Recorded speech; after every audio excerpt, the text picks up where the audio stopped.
Turn up to this one, customer said they had no hot water, but their heating was working okay. It's a Worcester Bosch system boiler, there's no green light, so it's just sat idling, but there is a hot water demand. Head up to the airing cupboard, it's an S-plan system. I can see the cylinder stats calling, but we'll just turn it anyway just to hear the click. We knew that. So we're going to whip out the breakdown Bible. Going to flick to the contents page. We're going to find S-plan wiring sequence, and then we're going to go to fault finding flowchart, no hot water.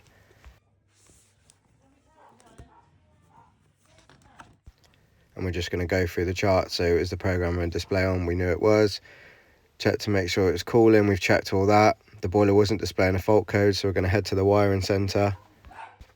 We're going to undo the 2 screws to expose the wiring. And the first thing it wants us to check to make sure there's 240 on grey.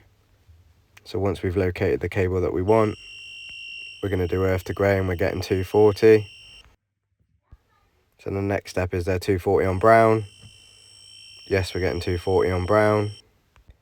Now it wants us to check if we're getting 240 on orange, which we're not, we're only getting 14 volts.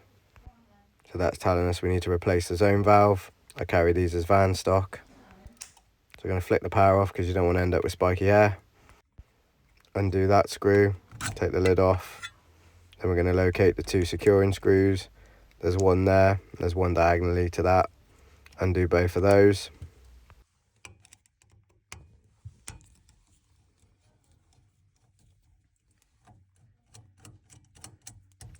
Once they're undone, wiggle the head and just pull it off.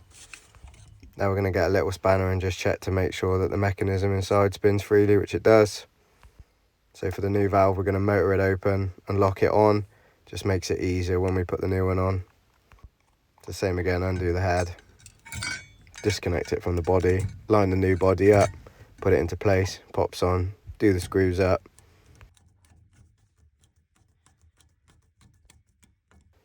Then we're going to pop the lid back on and screw it up.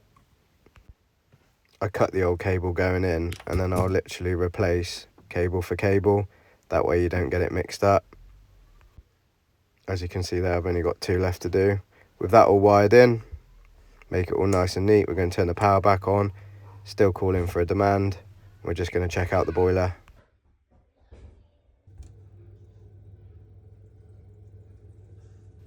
Green light means go.